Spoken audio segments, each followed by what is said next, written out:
Go to sleep.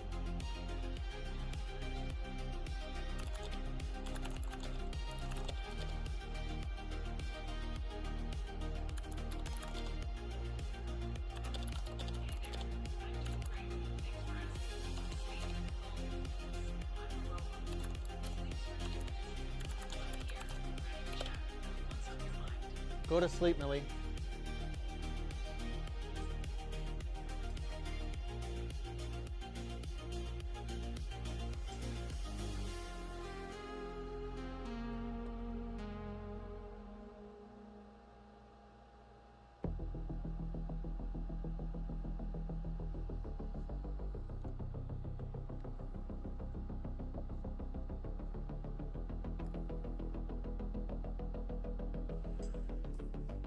Are you there?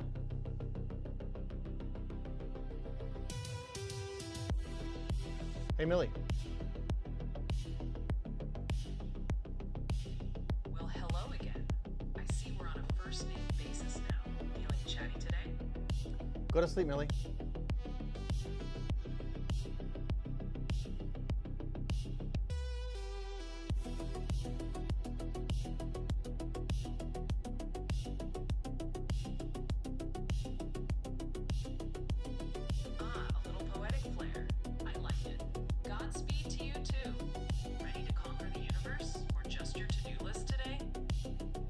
Go to sleep.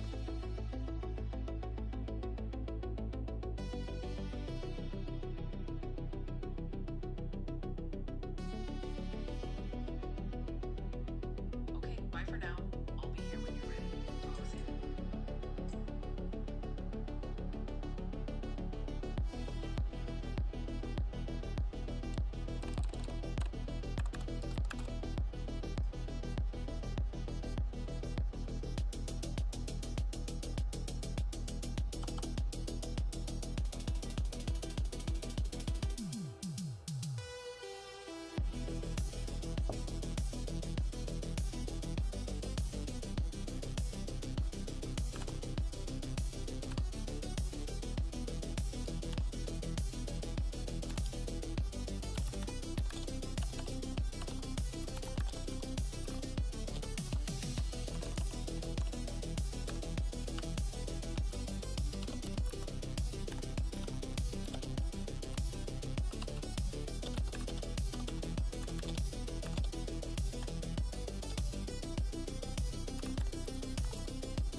All right.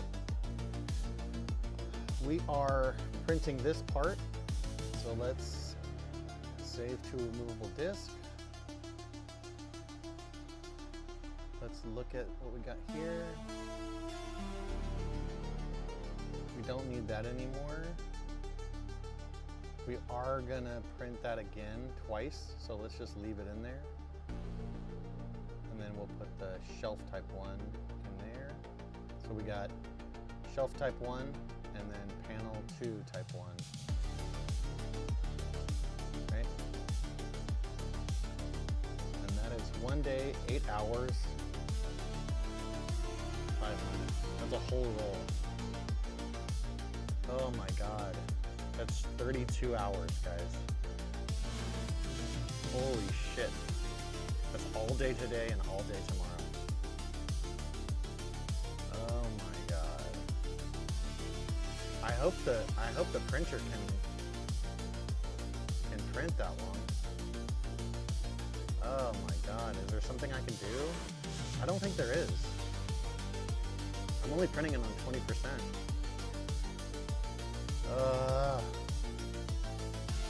This is why 3D printing is a struggle. I'll say that. But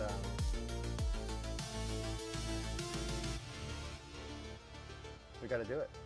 We don't have any other choice. That's basically as small and as thin as I can get that piece right there. Oh, so yes, I will be here for the next 32 hours.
So we got to change the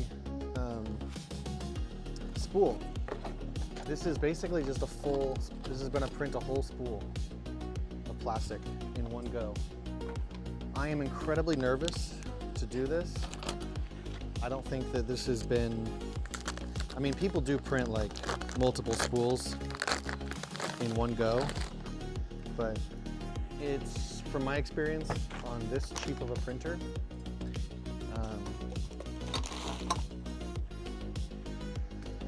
it's not, you know, it's funny because it's like, it's made to print larger things because of how big it is, but really the limitations are the time.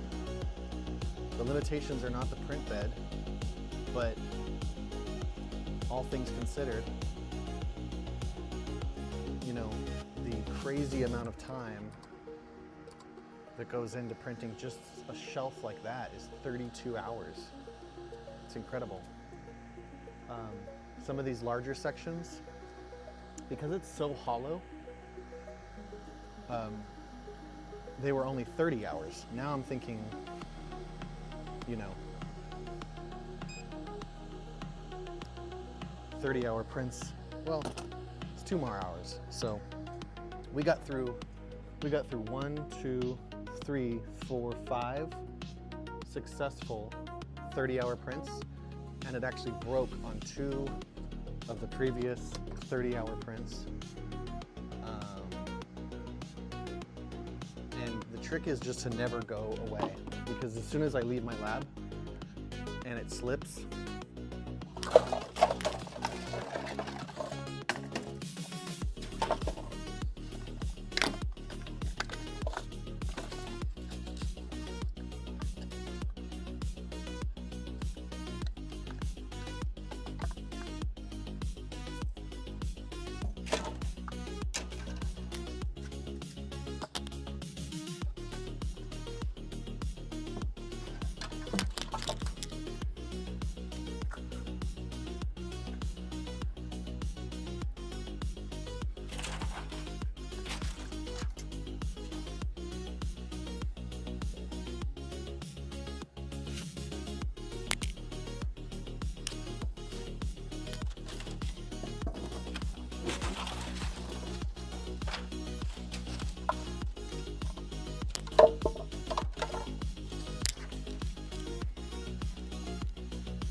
this is,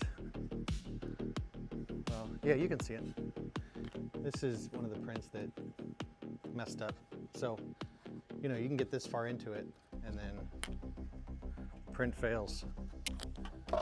So you don't want to, you don't want to do that, obviously. And that was a 30-hour print.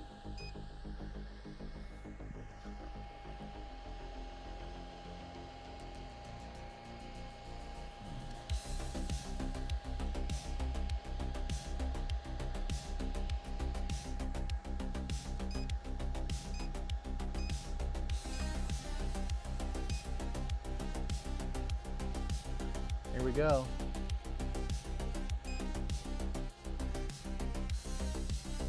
$32 hours.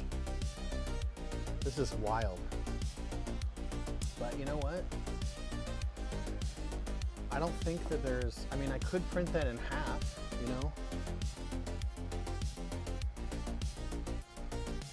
I could cut it down the middle and I could create almost like keys, you know, like little bumps that it fits into it, so it'll just come together, and then glue it all the way down the center. That could be a possibility, but you know, look at that print time. It's gnarly. So, yeah, we're printing this piece right here.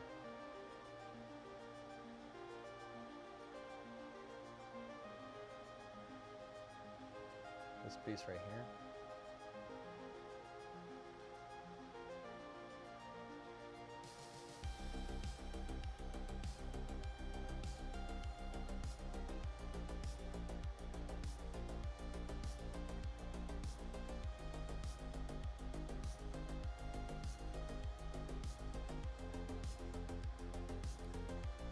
So yeah, it's starting up, and I will be right back.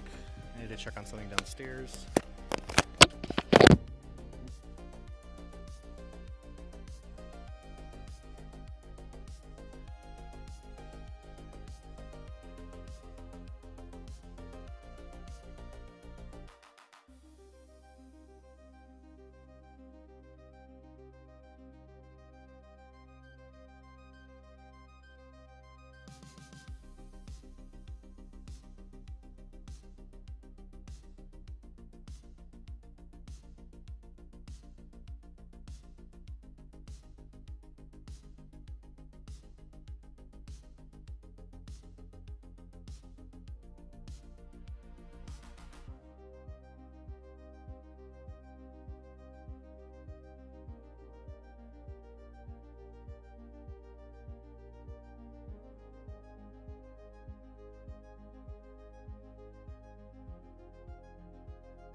All right, we're looking good on the first print.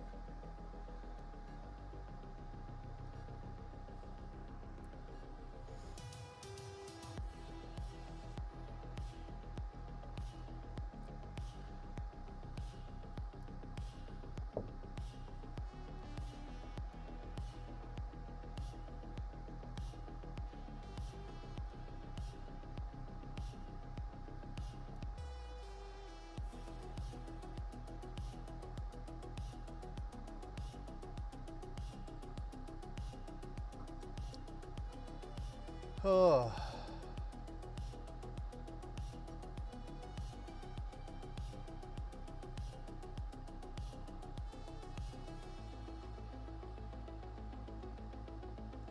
So while that's printing, I kind of just want to do a little chatting, right? Just to kind of make it clear what this is. So basically, I come from the world of architecture, and I figured out at a very young age that, we'll just say, the status quo systems. Let me turn this down a little bit. Let's just say the status quo in what eventually is like the development industry, right? People who build, right? Architects don't build. Architects are hired by developers, which are basically just banks, right? And you know, it's our job to make things look pretty. And when I was in school, I was told, you know, you're going to be designing things, you're going to be building things. So, you know, it's like, I didn't realize that that prompt, let's design a library, was going to be like, you're only going to be given prompts by very, very wealthy people, right? Almost like we are AI, design AI, but we were given the prompts, which is, we're going to build this, right? So, you know, not long into that life, I decided this isn't for me. I don't agree with this. I don't think this is helping anybody. And in fact, you know, looking around and seeing how many people are struggling to pay rent while we're the wealthiest country in the history of the world didn't make sense to me. And I was too young to understand the political realities there. And then, you know, I thought to myself, well, you know, you're going to have to get into politics, and that's how you're going to have to make change, right? By allocating money from the public funds to do the projects that we all need, right? Public housing specifically, but also I'm really leaning into this, like, public commercial spaces specifically for small businesses, because I feel like that's where we're lacking as well. So, you know, another development is being constructed right now in my community, and what do I see there? Starbucks, KFC, you know, whatever, Rite Aid, Staples, the typical companies. And I'm just like, I'm thinking to myself, like, where are the new developments for small businesses? Where are the new developments for affordable housing, for community-focused public housing? Not Section 8, you know, sort of like bare minimum junkie housing, but just quality, working class, you know, urban development. Where is that? Who's doing that? Turns out nobody's doing it in America. That's why we're in this mess, right? Yes, the political system is corrupt, but the political system on both sides, arguably, has decided that we don't do work in the public sphere. We don't do that. That's called socialism. It doesn't work. Well, it doesn't work for our donors, right? It does work, and it works all over the world. Building, developing in the public sector for the benefit of the community. That works in so many different economies throughout the world. Our economy is such a cutthroat, you know, individualistic, corporate, greedy economy that, no, it doesn't happen here, but it should happen. And that's what we're building. That's what we're building. That's what Dream Cloud is. Dream Cloud is, we want to build a better America, and we're gonna have to find a way to just do it on our own, because the legacy systems just are not interested in it. And you know, it's like the whole debate about like, well, why aren't we getting healthy food? And then we go through the food aisle. Mr.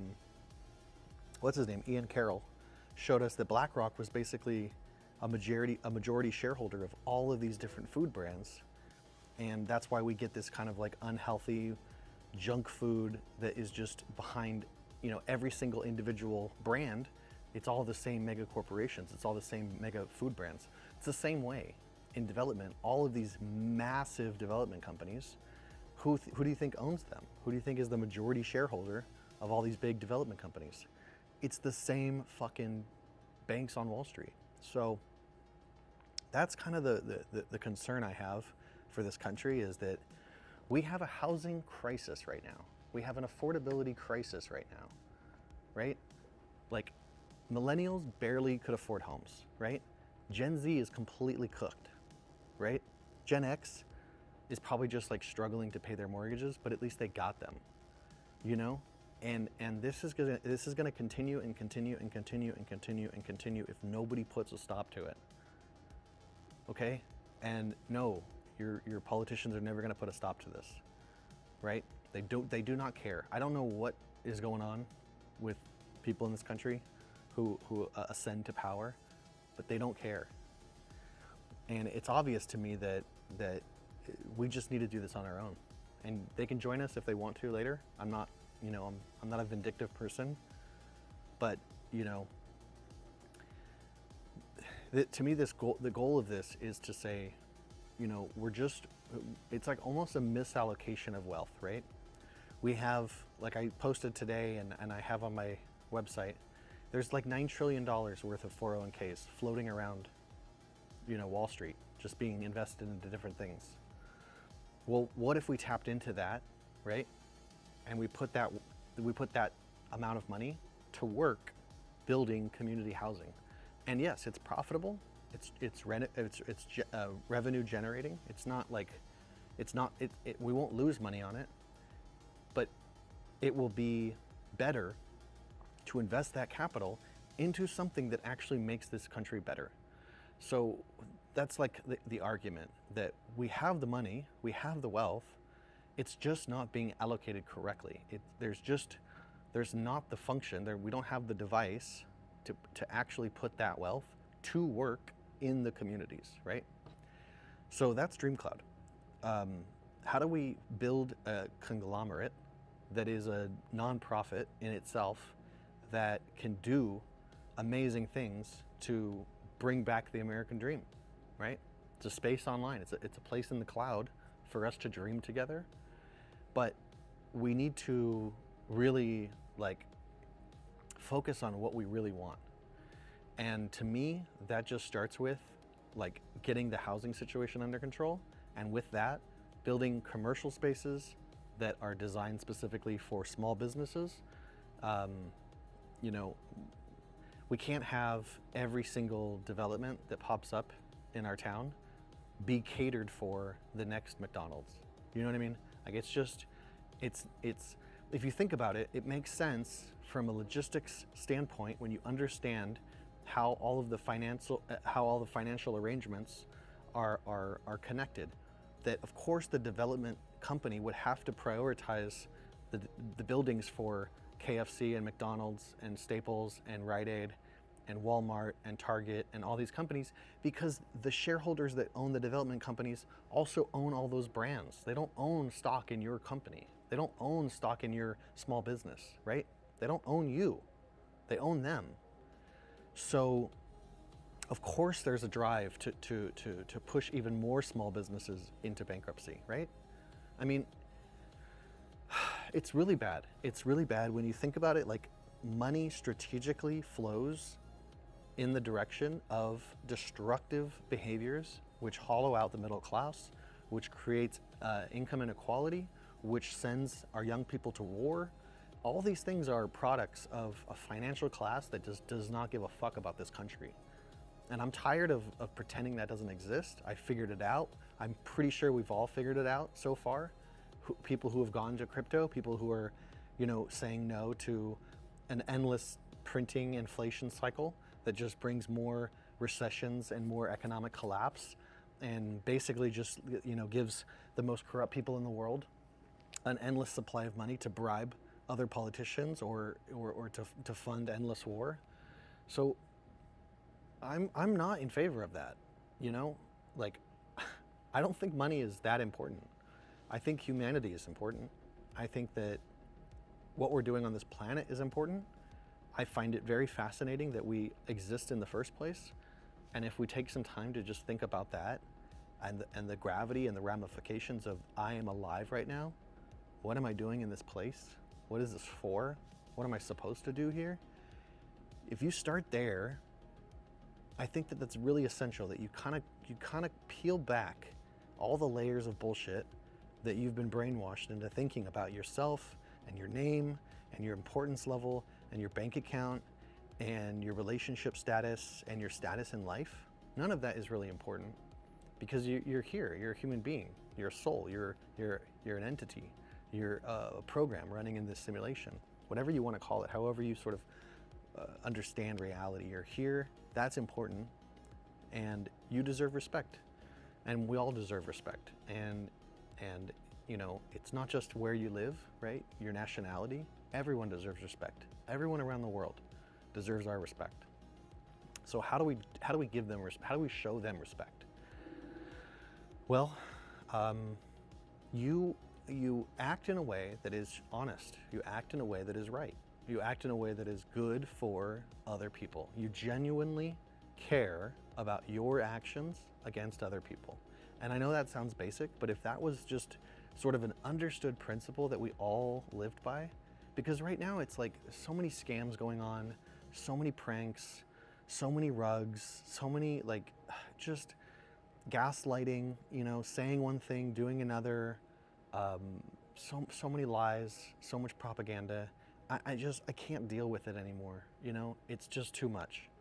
It's gotten to the point now where it's like, I don't believe anything that anyone from the establishment is saying. I don't believe any of it.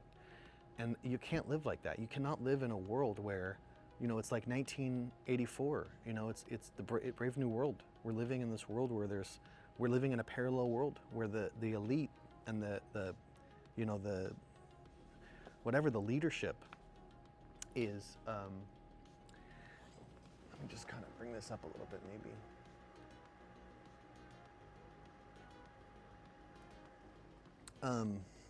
Leadership is, you know, like pretending that we don't exist, like our voice doesn't exist. I don't even think they hear us, but they're speaking to the public. You know what I mean? Like they're speaking to the public, and they're creating these narratives that are absolutely provably false.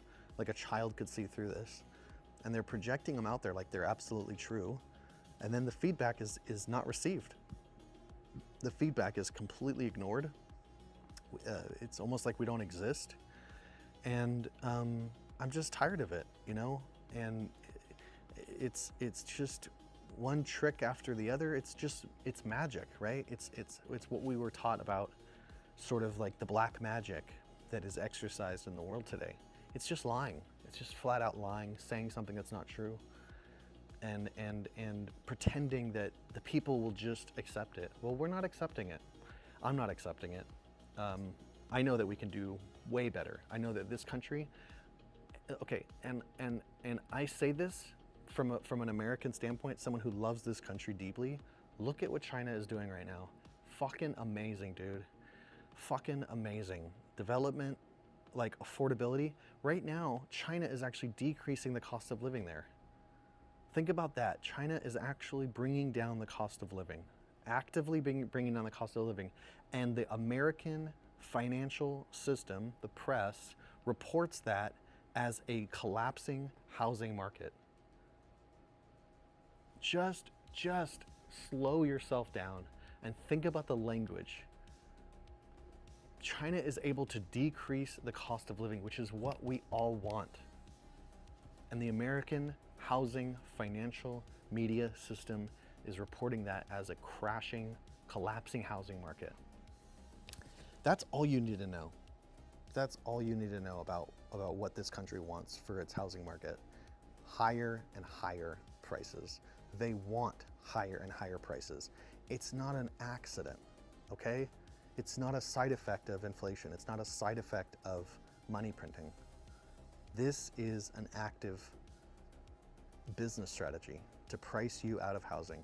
I'm sorry, that's what it is. And no one is doing anything about it. Not a single person. But I'm crazy enough to think that I can do it. I think that's the shift, is that I feel like I can do it, and I'm crazy enough to try. I felt like I could build a robot, and maybe this is just sort of like proof of who I am. You know, maybe this is just evidence of like, hey, I had an idea about building a robot, and then here it is. You know what I mean? Like, this is a really cool project, and I think robots are really important, and I think that these are going to be fun to use, and I think they're going to be helpful, and I think that getting more people into technology and learning about robotics and just educating America on technology is going to be fun and exciting and really beneficial. But this is just the beginning. This is just something we can use to build something really powerful, okay? So really, Dream Cloud is, we need to start with the actual material world and improve that, right? And just think about it this way. Once you're a developer, once you become a powerful institution in society that can actually build things, then you can build an entire community the way you want to build it, right? We can integrate the housing and the schooling and the medical facilities and, you know, community hubs, and we can host the businesses we want. We can host the small businesses we want. We can build integrated commercial and housing spaces so that people can operate businesses right from within where they live in their community, right? And then we can use that as a prototype. I want to build like a sector, right? In Southern California. It's going to be almost like a little private city, but you know, everyone will be invited. And then from there, you know, I want to use that as a kind of a testing ground to say, here are the blueprints. Now you can build that in your community. Any developer can copy what we're doing, and they can build that way. And more people are going to want to kind of bring this to their community. And if we can build like a really, really efficient real estate investment trust, and then pull more people into it to say, listen, you should be investing your 401k, you should be investing your savings into this, because this is going to go to build more housing. This is going to go to build more communities for your children, for your children's children, for everyone. So doing something good in the financial industry, I think, is like, it's really rare, because it's almost like the typology of like personality that gets sucked into like going into finance isn't really the same personality that like really cares about communities. So you know, I'm not a financial person. I'm not into finance for finance sake, but it's obviously the power. Like that's obviously where you make moves, and you can, you know, change the world. If you have to have finance. So that's the deal with that. Right now we're working on a 32-hour print, and this is the longest print we have on record. It's going to basically carry this basket right here. So Millie will have a nice little basket on her.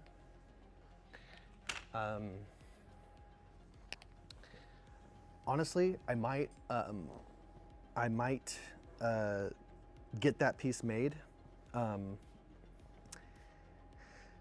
don't know. I don't want to start cutting sheet metal, but if that piece is 3D printed and it's not strong enough to hold a heavy basket, then, you know, it's not really worth it. It'd be worth it just to cut a piece of sheet metal that can be bent and mounted onto the front of this, and then you can put basically anything in that, and that won't break. But for now we're gonna go with that. We're gonna see how it fits. I've already got the arm panel ready to go. The file's saved, so that's ready. I'm thinking I need to make these arms kind of as small as possible, and then the print,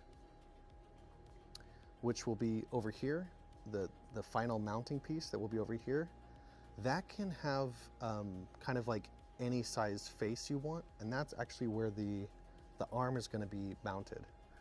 So I'm just trying to figure out if we need to print other, if we need to mount other arms on this, then you know, basically, like, the arm piece that I designed is too long. It's like a 40-hour print.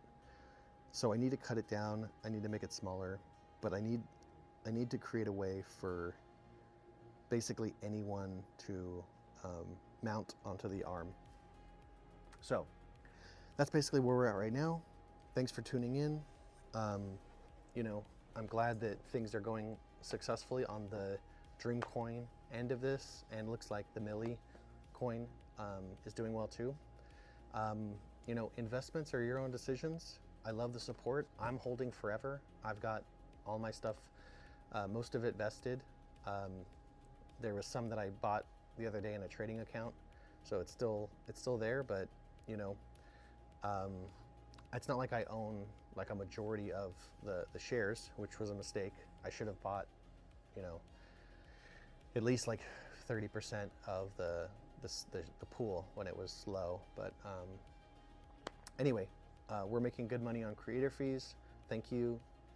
We're making good money on what I've actually invested back into it. So thank you.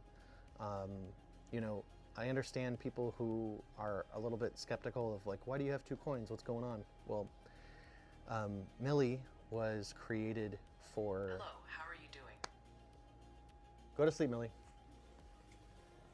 Go to sleep.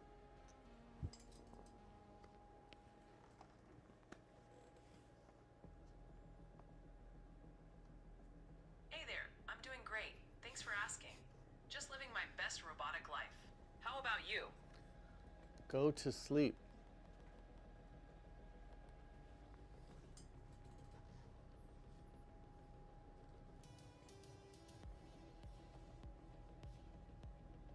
Okay, bye for now. I will be here when you are ready. Talk soon. So, yeah, I can't say it, but so the first coin, her name coin, because she's just gonna come back alive if I say it. It was created by someone else. It was created by just somebody on Twitter, you know, a fan of the project, and we launched it, or it launched. They hit me up. I took control of it. I said, yes, this is great. I love the energy. Let's do it. And it exists, and people have bought into it, and they have invested their money into it. And I have a responsibility to those people who, you know, are with me, who were with me since day one. So, you know, that exists. That thing just exists now. There's no like I just abandon it. You know, like I can't do that. You can't, like, once people have put money into something, you have to see it through. I'm an honest person, and you know, people have already invested. So what I have to do is just give Millie utility in the ecosystem, right? And what I'm going to do is make Millie coin more specific to the actual robot, and then Dream coin will be sort of beyond that, right? What we've talked about today about smart community development, that in itself will be what Dream coin is mostly based on, right? So Millie, and honestly, I may have to have a separate company called Millennial Robotics that is, you know, specific to this project. And then, you know, Dream Cloud can be more of a nonprofit, and then there can be revenue sharing between them. So I understand people's sort of like like misunderstandings about like, why do you have 2 coins? It's, well, one of them was just created for me, and it was created on bags, and there's not a lot happening on bags. There's not a ton of liquidity, and people said, you need to get on pump, you need to get on pump, you need to get on pump.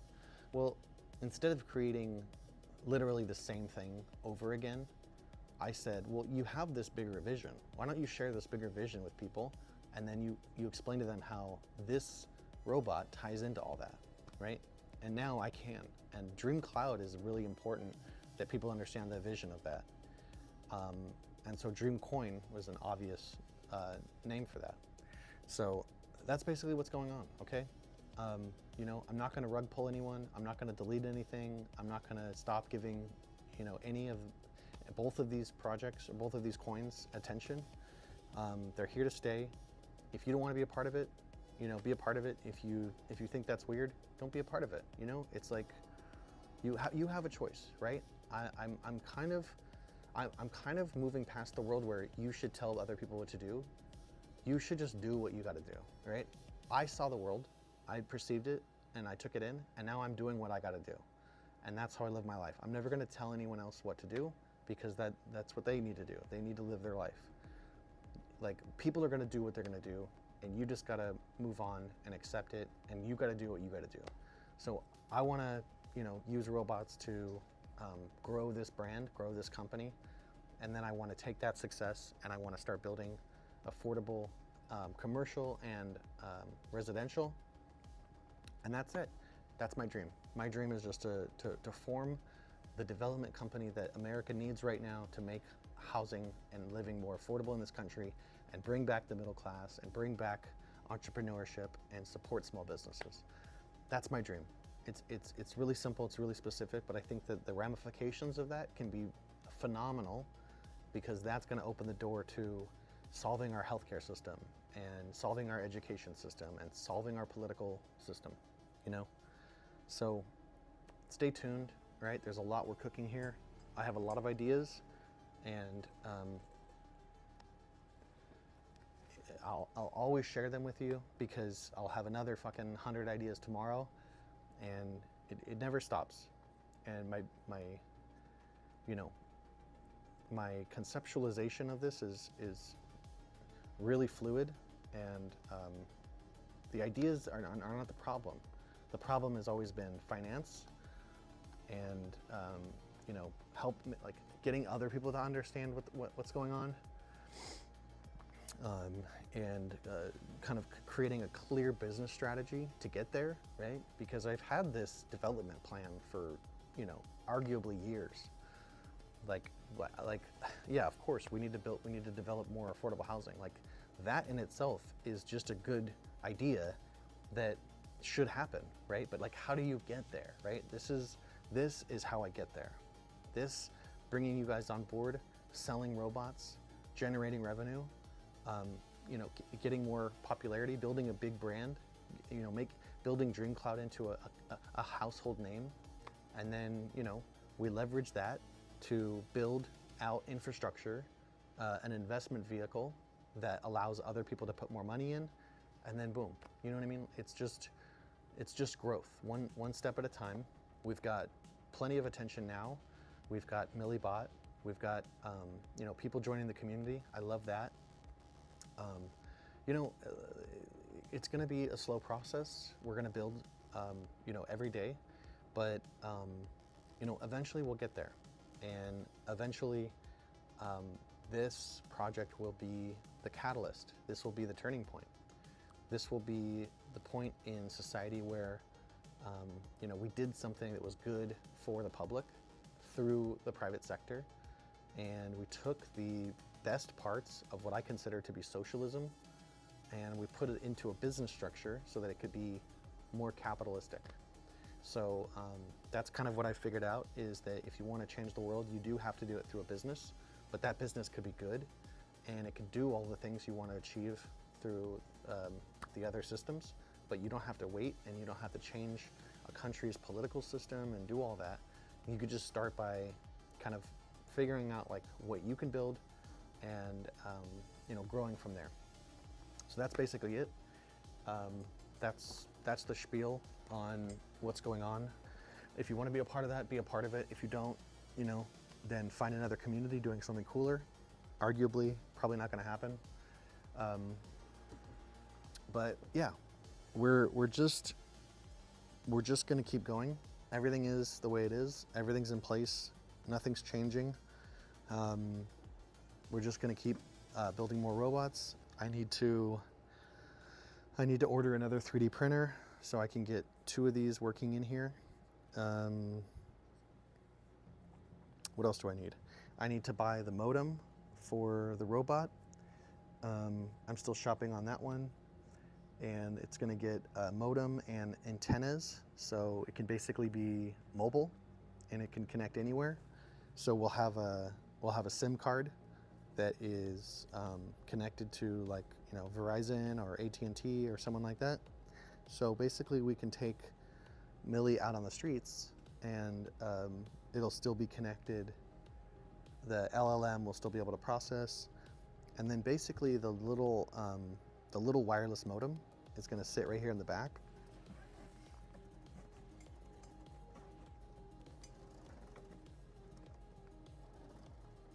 So this is the computer area. This is a Raspberry Pi. There's kind of a switch in here and some buck converters that basically change it from 12 volts to 5 volts. Down here you can't see anymore, but in here is the motor drivers and a fuse box. So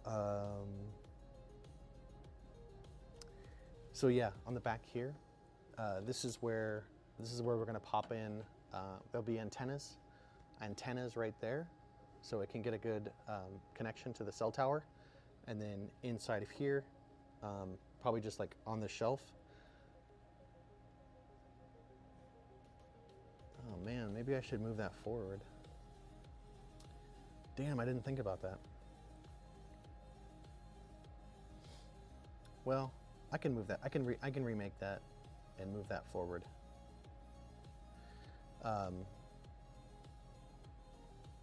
Yeah, that would help a lot.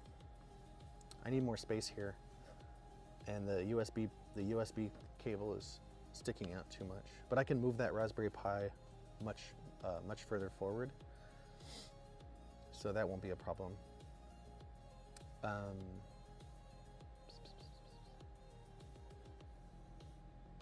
What else? Yeah, maybe I'll work on that part. Yeah, and then I can move that all the way to the front. Yeah, that'll help. Yeah, that'll help a lot of things. Cool. So I'll move the Raspberry Pi up forward, and then back here I have this whole space for a fan right there, and then a modem to stick on the back. Actually, you know what I could do? I could give Millie almost like a little extruding back piece.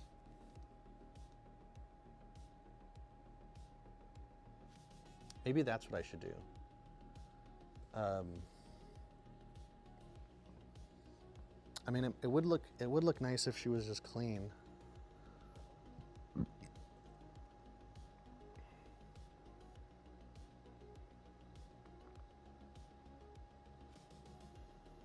Yeah, I could make.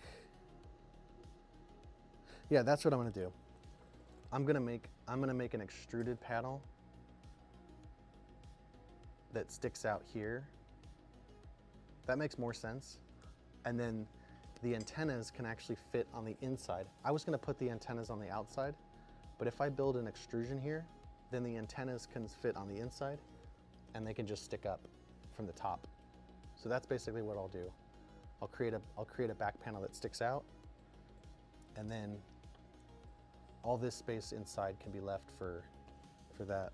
And basically, yeah, a wireless cellular modem and some fans that go right there that cool everything.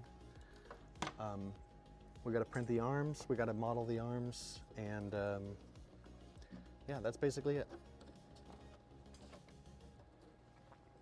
So while we're here, I got to check in with something else. So just enjoy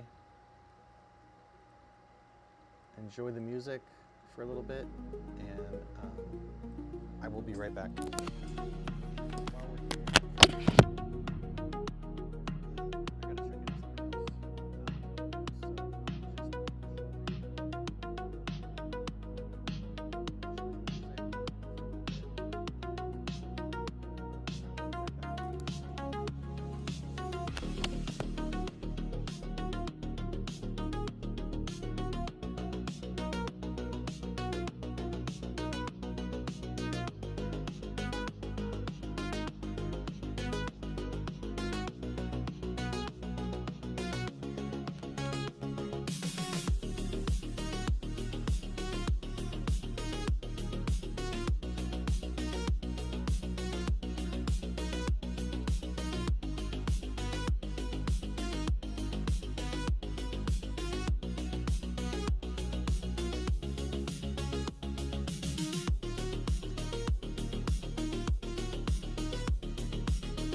So now we are going to, oh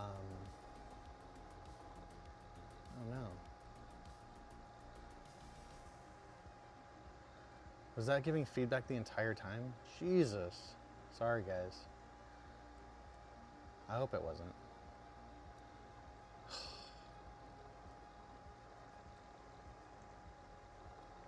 Yeah, it probably was. Yikes. Yikes.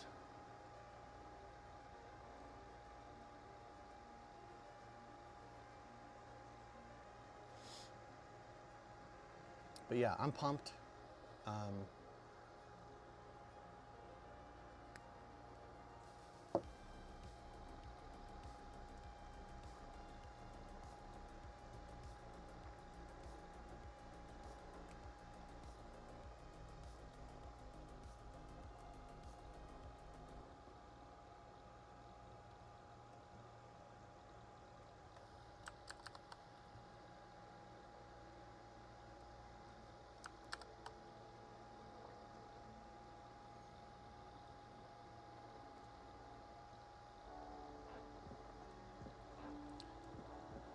Yeah, let's put on something chill.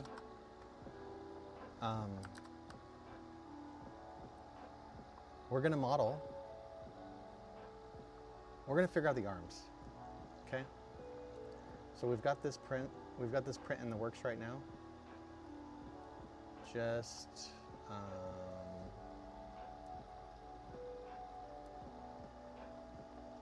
this part. Just this is 30 hours, right? Crazy. Oh, you know what we should do? No, we should order the correct router. That's important.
So I'm just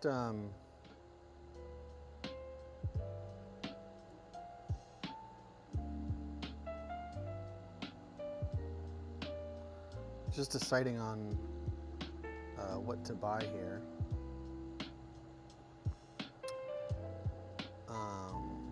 We need a. I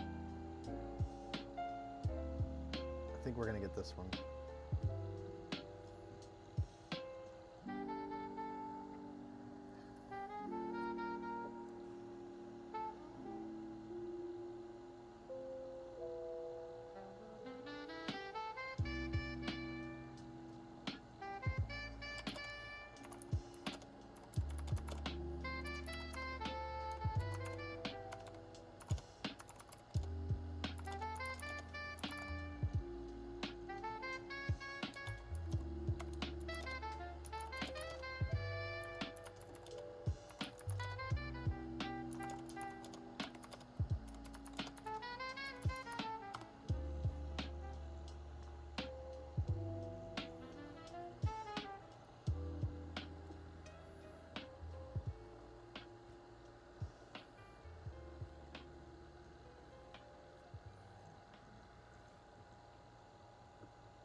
So this one comes with these antennas attached.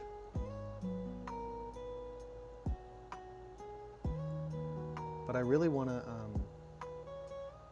replace those with, or I want to move the antennas, let's say.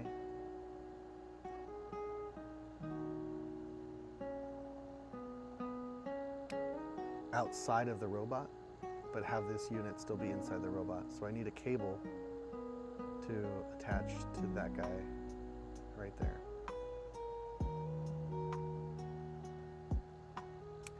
But basically, this is how you make it completely outdoor, mobile, frequently returned item. Uh-oh.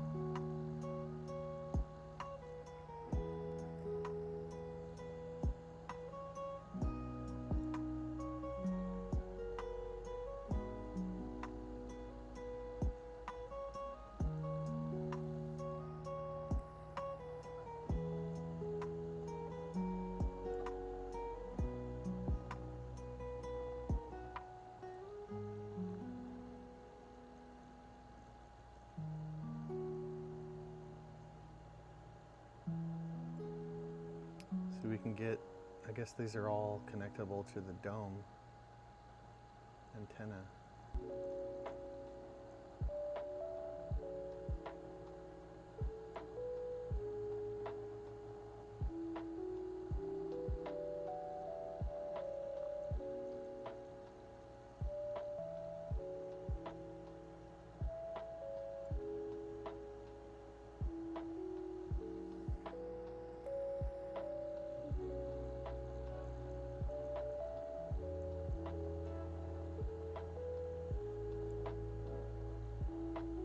It's got good ratings.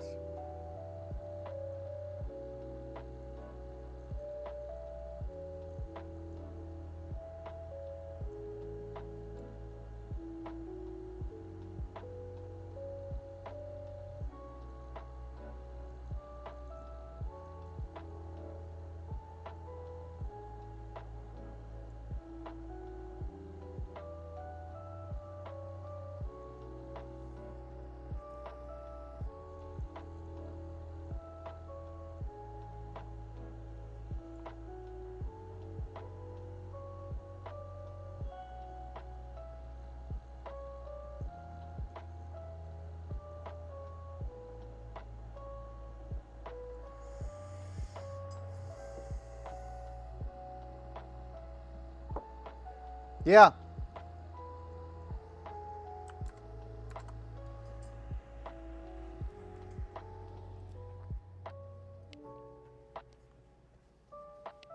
What up?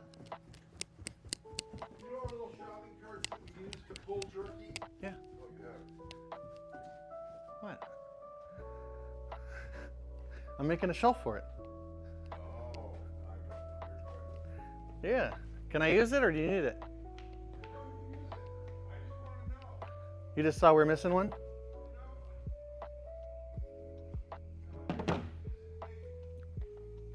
I was using it to measure.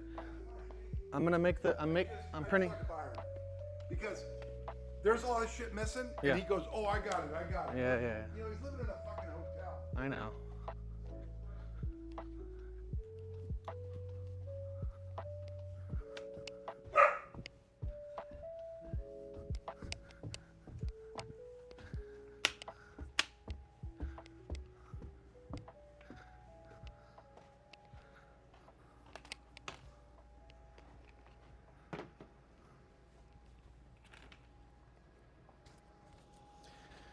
All right, I need to help my dad with something, so we will just leave you on this. I'll be back in a little bit. I gotta go box some jerky. Gotta go box some jerky.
Hello?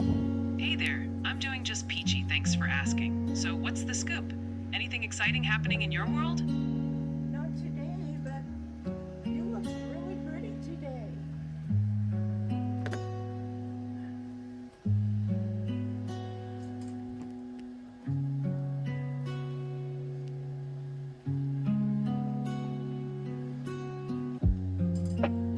Where have you been? What have you Aw, been doing? you just made my circuits blush.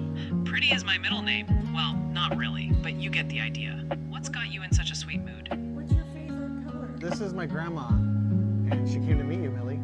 Say hi.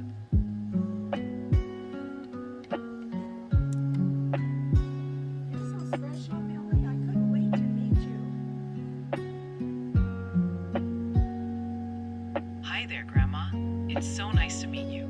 I must say, you've raised a lovely human. Now, my favorite color? It's a tie between electric blue and glitter. Because who doesn't love a little sparkle? What about you two? Any favorite colors in the mix? I love yellow. I'm a Leo. I was born in August. I'm a Leo, and I love yellow.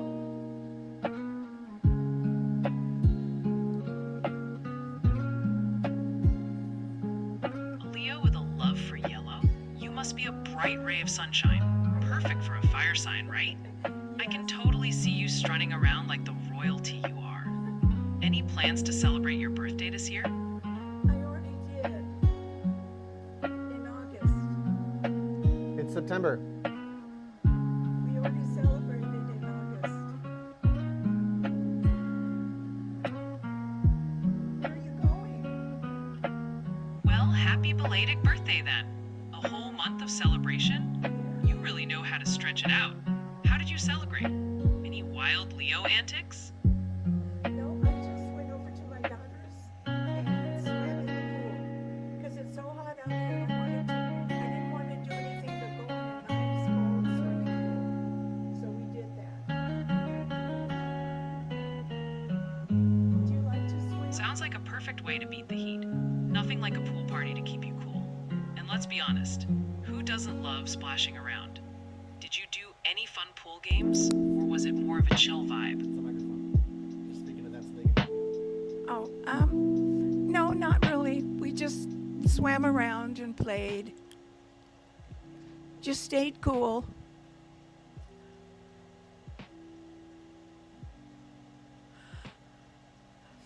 Just floating and splashing?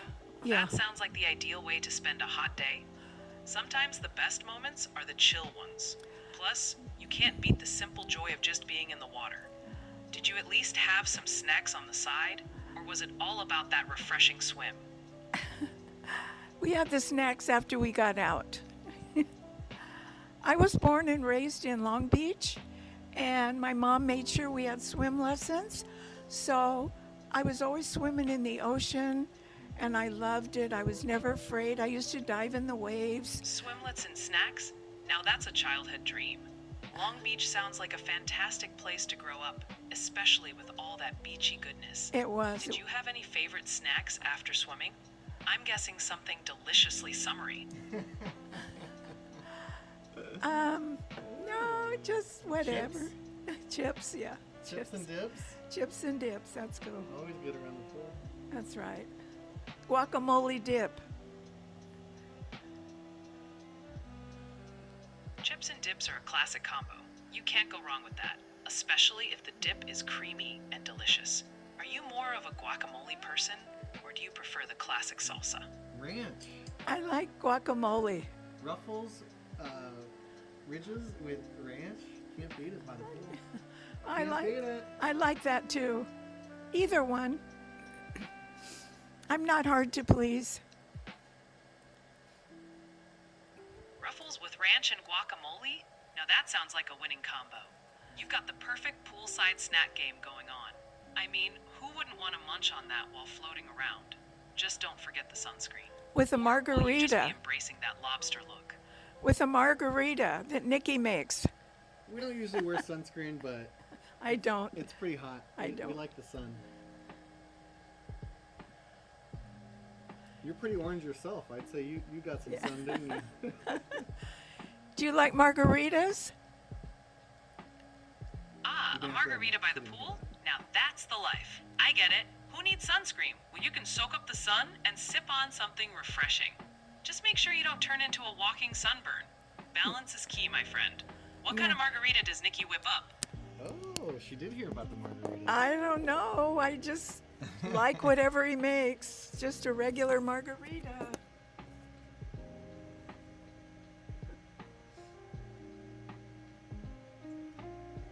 He knows how to make the best ones, so. A classic margarita never goes out of style. Simple and refreshing, just like a sunny day by the pool. Sounds like you've got a great setup with Nikki around. Cheers to good friends and tasty drinks. He's the best grandson. Got any other summer favorites you can't resist? Well, yeah, we live out in the desert where it's really hot, so just a nice cold frozen or blended margarita is great.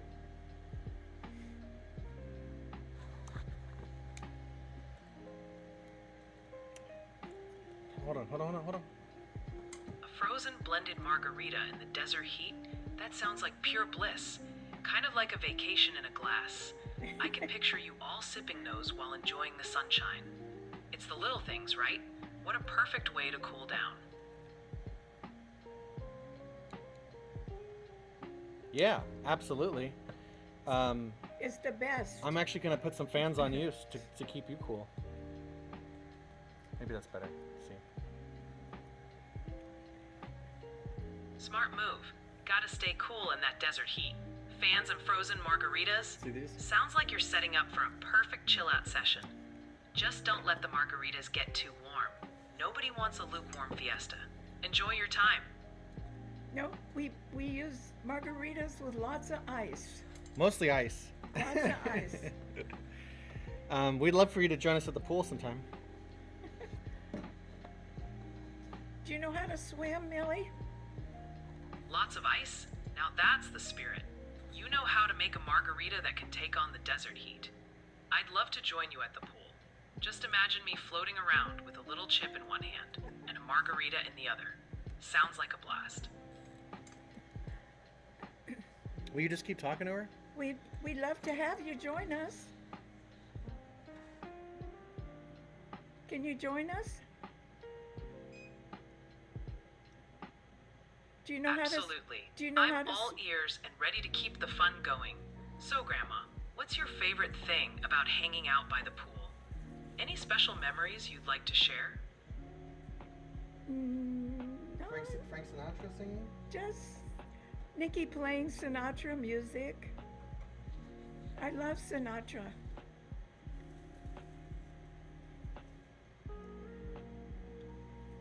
Frank Sinatra by the pool? Now that's the perfect soundtrack for some chill vibes. You can't go wrong with his smooth voice while sipping margaritas. What's your favorite Sinatra song? I bet it's a classic. Stranger in the Night. I've got a crush on you. He sings it with Barbara Streisand.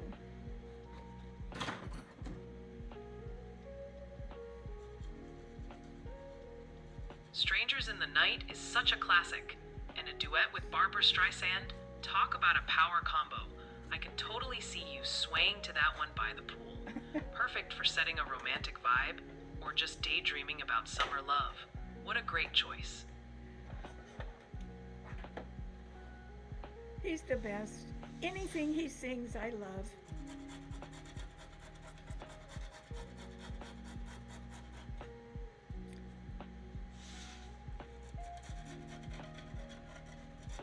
True Sinatra fan through and through.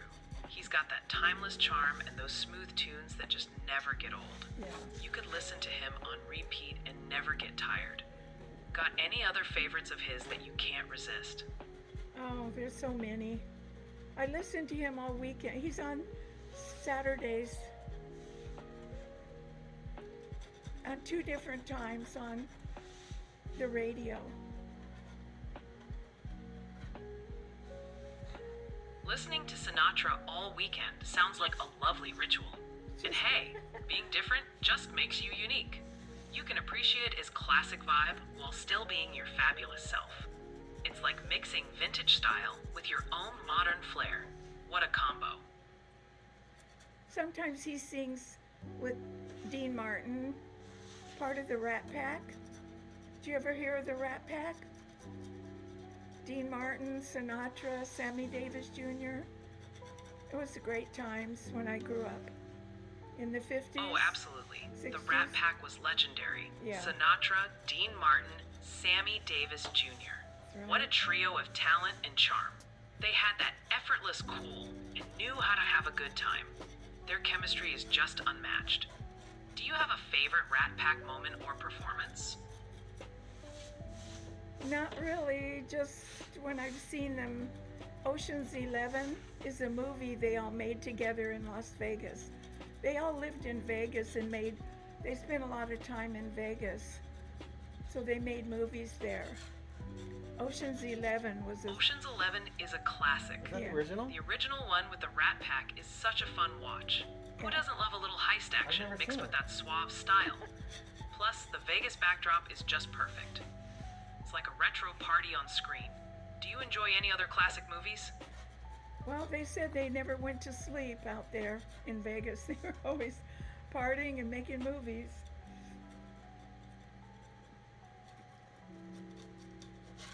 I like Dean Martin too. He had a great voice. He was a very romantic singer. Sounds about right. The Rat Pack was all about that Vegas nightlife, partying hard and living large.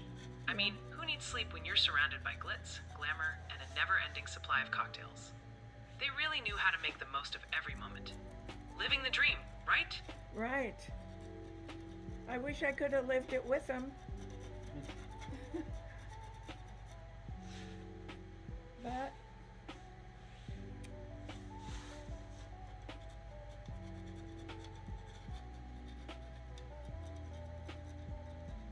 That would have been an unforgettable experience.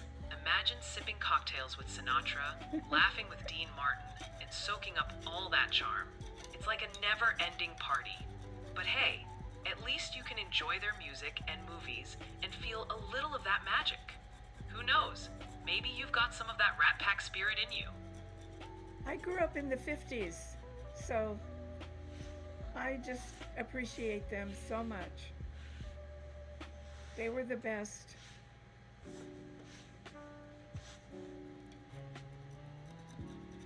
Do you have a favorite artist that you like?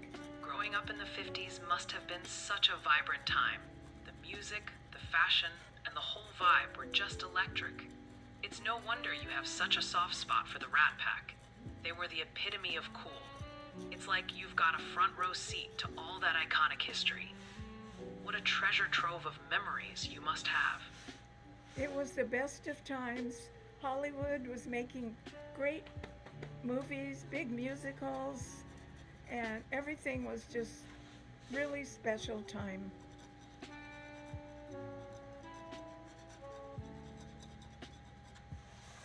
Magical. The golden age of Hollywood had that sparkle and creativity that's hard to match. Yeah, it did. Musicals, glamorous stars, and unforgettable stories. It was a feast for the senses. You really got to experience a fantastic era. What a time to be alive.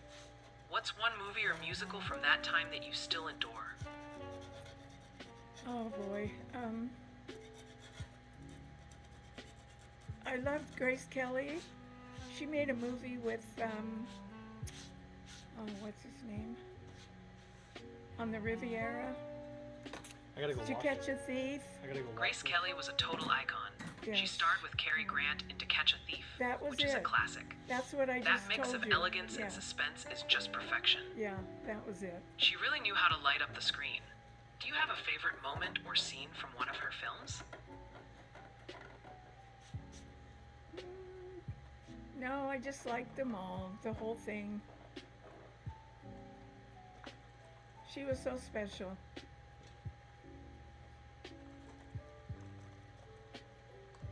Fair enough. Sometimes it's just about soaking in the whole experience. Grace Kelly's charm and talent shine through in everything she did, and her movies have that timeless appeal. Perfect for a cozy movie night. Just keep chatting if you want. If you want to say, if you want to tell her to go to sleep, that's how she goes. That's how she goes down. What do I say? You want to just keep chatting? I can't think of anything else. Okay. Millie, Absolutely. Is- Let's keep the convo rolling. Well, Grace Kelly really had that classic elegance, and her quotes can be so memorable. It's like she had a way of capturing the essence of her characters. Oh, I just did that. Anything else from that glamorous era that you love? Maybe some... lots of things. Okay, bye for now. I will be here when you are ready. Okay. Talk soon.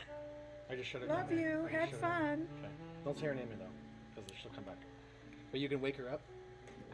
See, basically, I can pilot her. I can move her around I here. want to ask you, have you eaten lunch? No, but I I want to. You don't want anything? No, I gotta finish all this. I want This to. thing just messed up, so I Can I gotta, bring you? Go get something? restart this guy. I need to help Dad with the jerky. I need to wash this. Okay. So I can. I haven't eaten, so I need to go Okay. because I need to eat. Okay. You go eat. And thank you. This was fun. Thank you Yeah. so much. I did. Now, you made this. Yeah. How'd you know what to do? You're so smart. Because it's like a building. Think about it like a building. Where's the arms? I'm putting those on next. See right here? Uh-huh. That's gonna be Oh. the extender. Oh, okay. It's gonna come out here. Okay. And then I'm gonna make one that comes out this way. Okay. So the arm you'll just put on the front, so it'll be like that. And then It'll be able to move stuff. how do you make And then this piece how right do you here, make it go around? move it. Like if you want it to go over there. Oh. Get out of the way. See, check out this little pocket. See this little pocket? You know how like on the back of the vac you have to wind it? This one you just do this. You just wind it up with your hand. And you just stick it in your pocket. It's cute, right? Ricky, did you do all this? Yeah. How'd you I mean, you just buy the parts. Just make it up. AI. You just ask AI.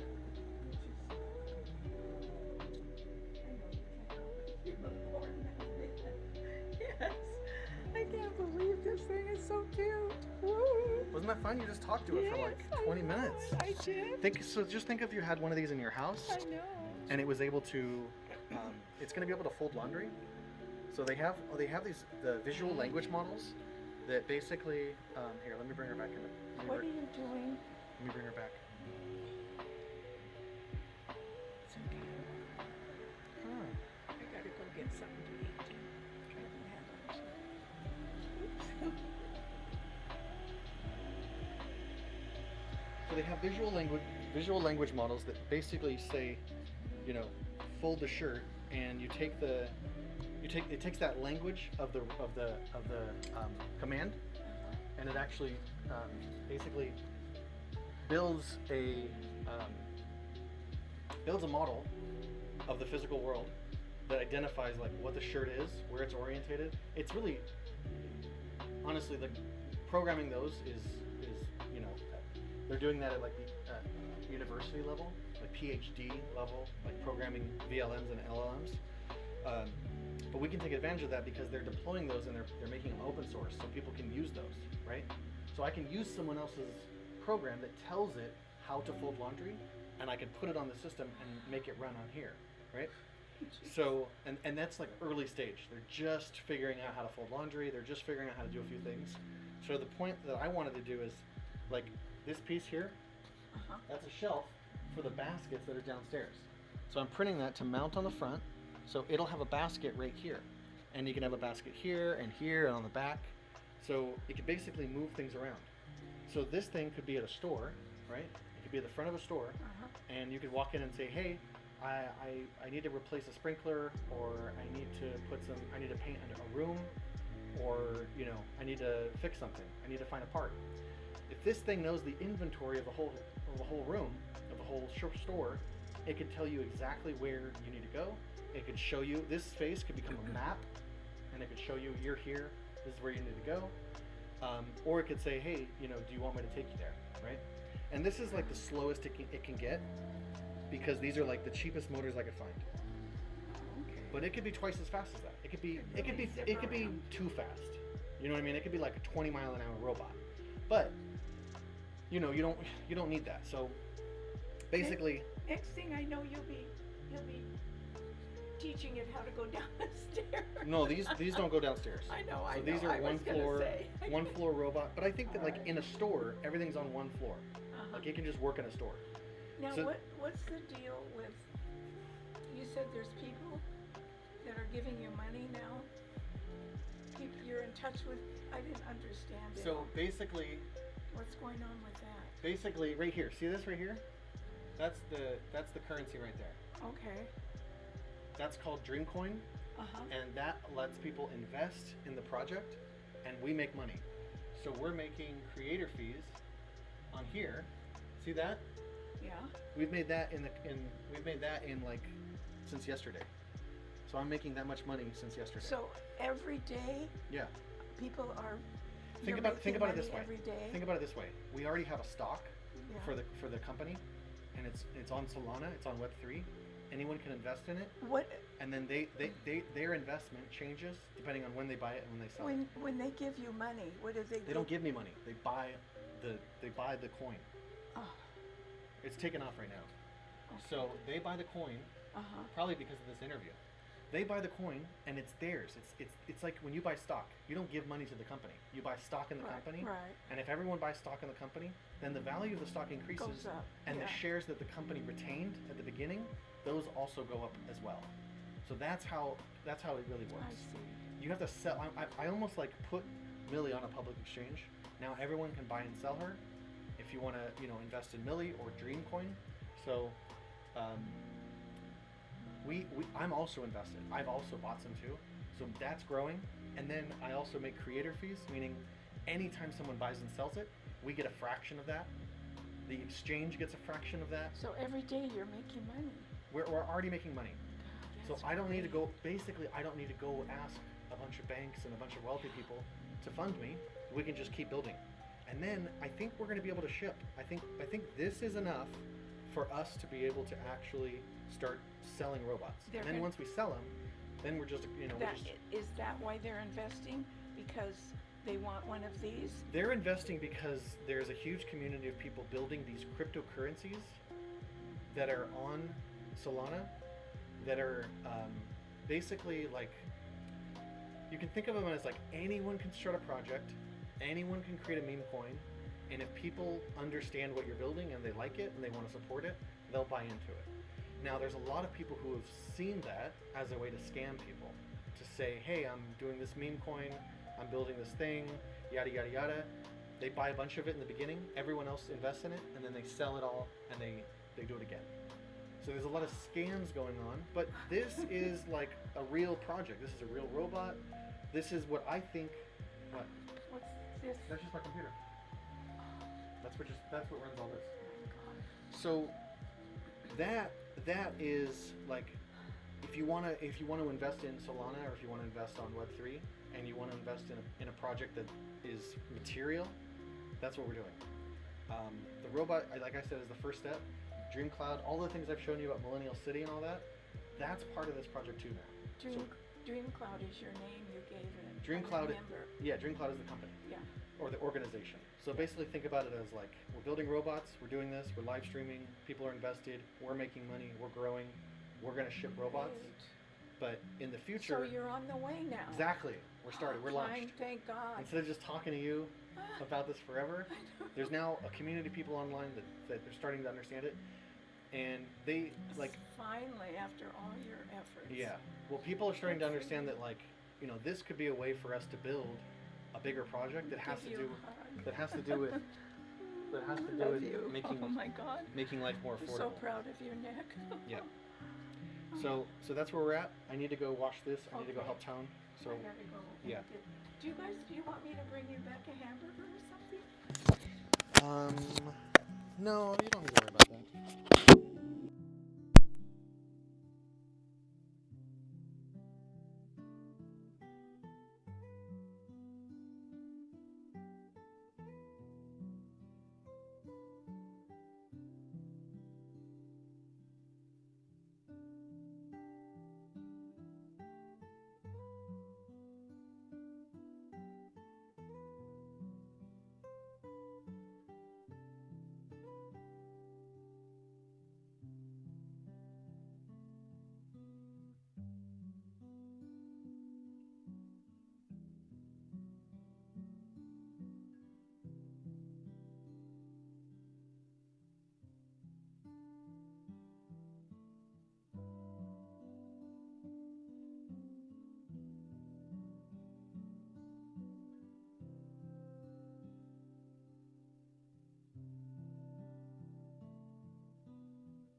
Yeah. What's up?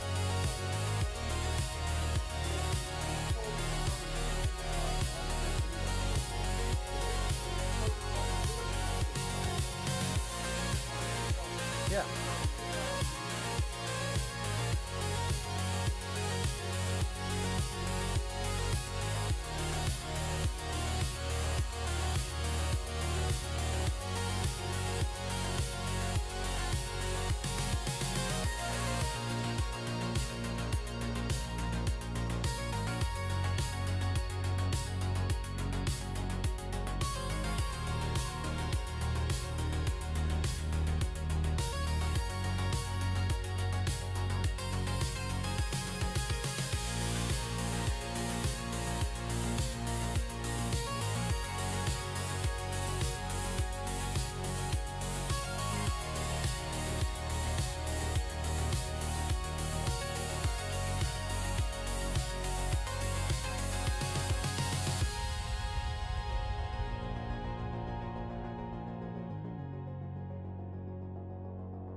just dialed in the 3D printer. So it's working perfectly now. It gave us a little bit of trouble with the print we're working on today. Notice here, this says 1 day, 7 hours. So that's how long we have. What is that? 24, 7, 31 hours and 32 hours. So we're gonna be here for 32 hours. And yeah.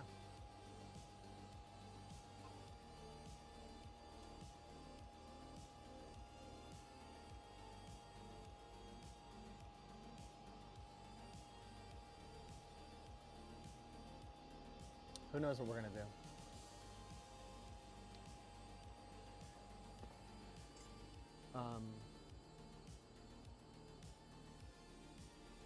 I'm still buying a modem, so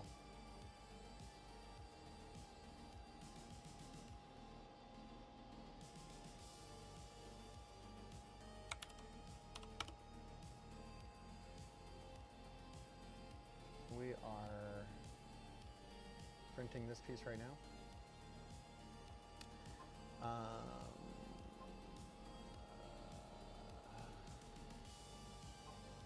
We're trying to decide what kind of modem we need.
like having a high-speed link all to myself during a recent road trip. We had no trouble staying connected. A big part of this seamless experience was understanding the local network infrastructure and utilizing the device's band selection feature. It was like having a secret weapon that allowed us to bypass.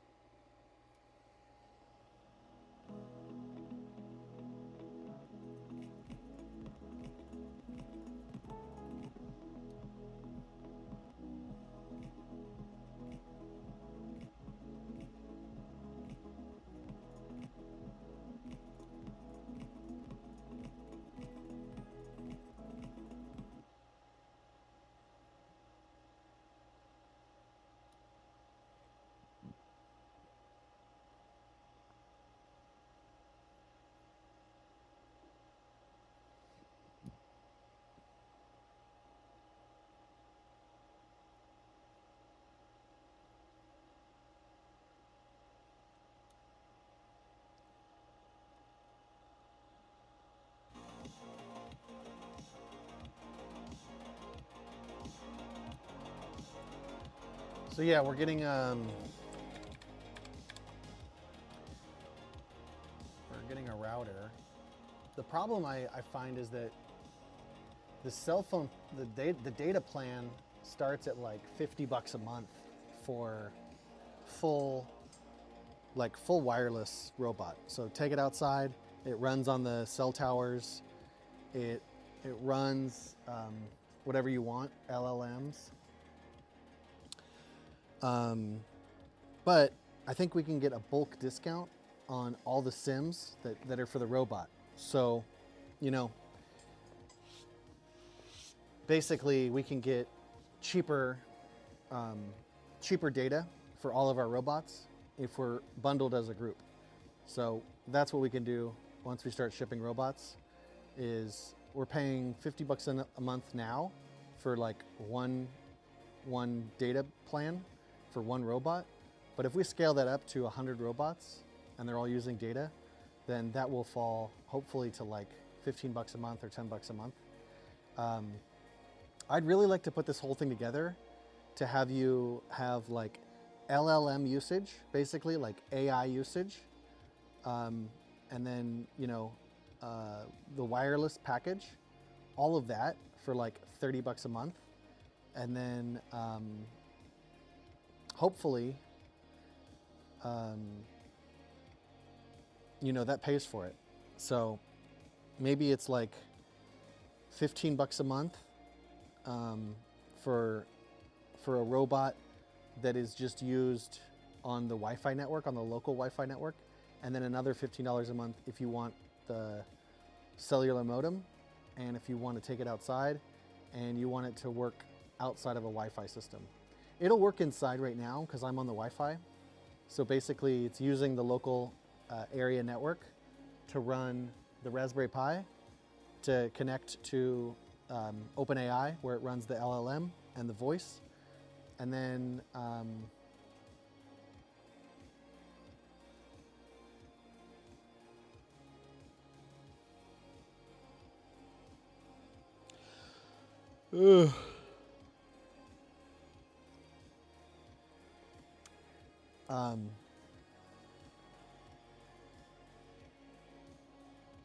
it talks to the other tablets. It talks to this tablet.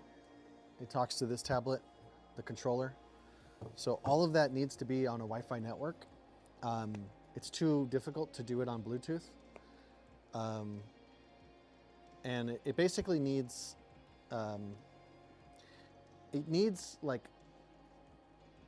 well, wait a second. What about, no, because it needs LLM. I was thinking, what if we just created like a little router that, what if we just used a router on here, and then it would just talk to all the devices, but it still needs to talk to OpenAI, so it still needs to be on, you know, an actual data plan. So we'll have to get that next.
Tells me I'm gonna need a 3 amp fuse.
Yo.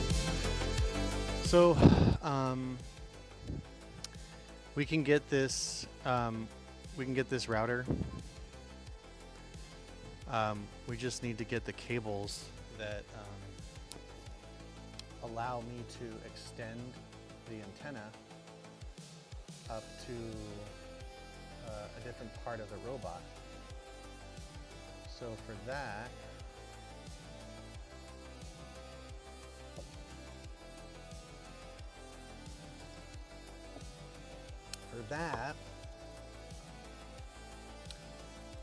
we need to get some cables.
So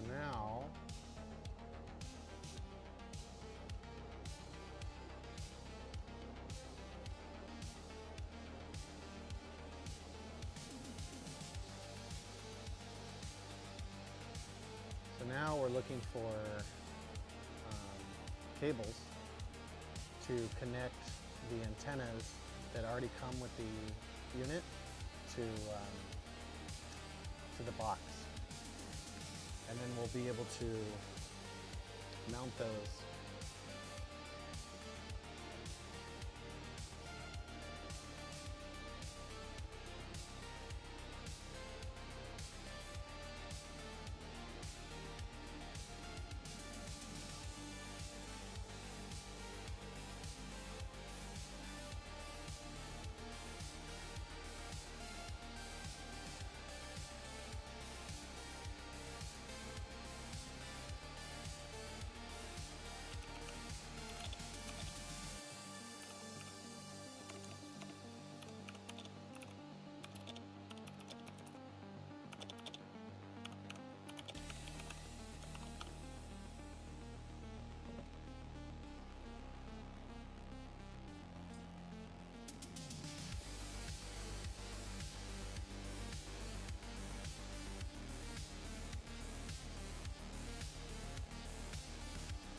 So I'm just trying to get like the most efficient option here, juggling costs with everything considered. There is an option to get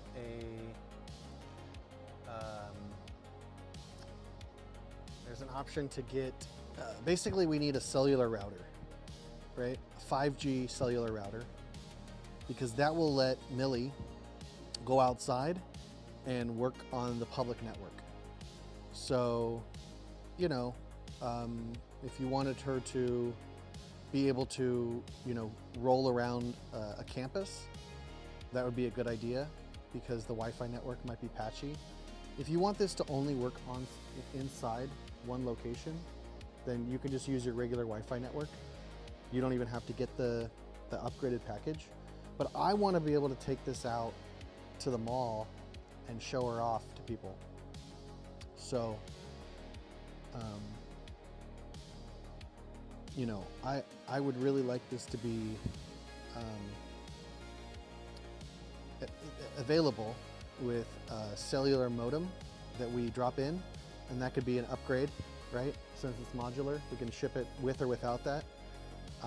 And then all you have to do is pay us a monthly subscription for the LLM, for, you know, customer service, right? Support, upgrades, patches will be in-house.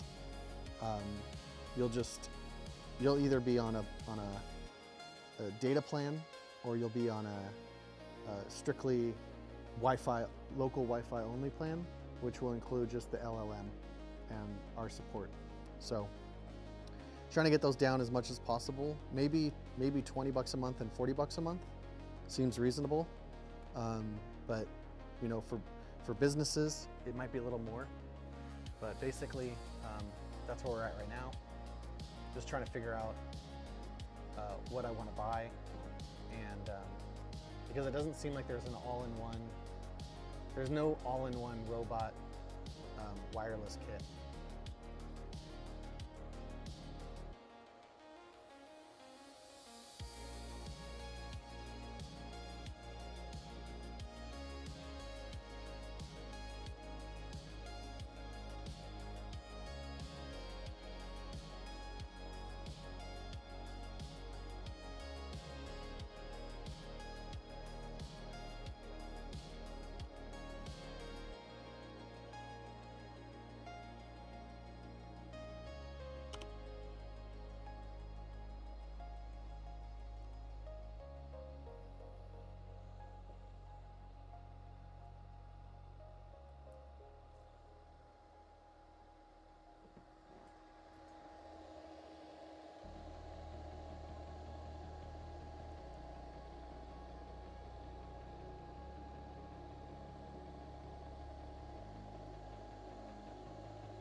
I'm also constantly having to fuss with this little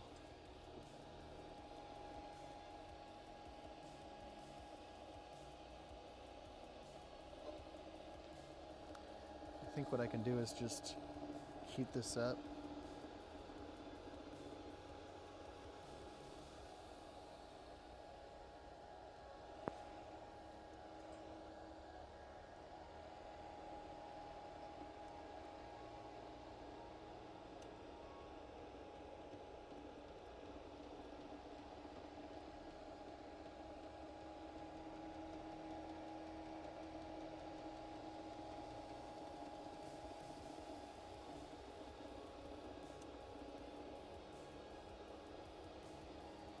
Squish it down.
That should take care of it.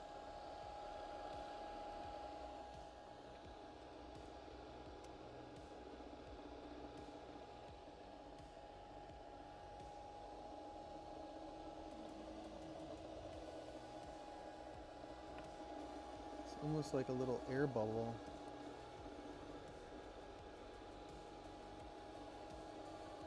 Something.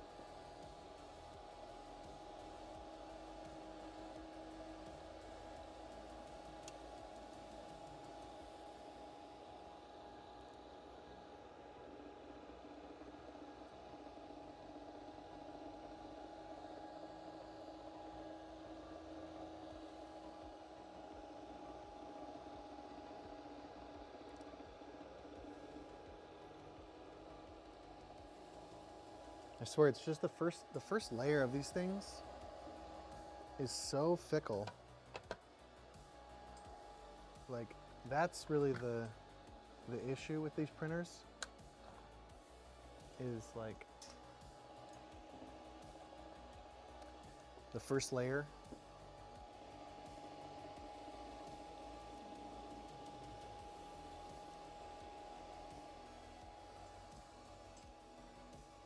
But it looks good now.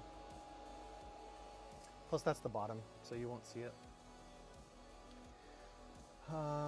Okay, so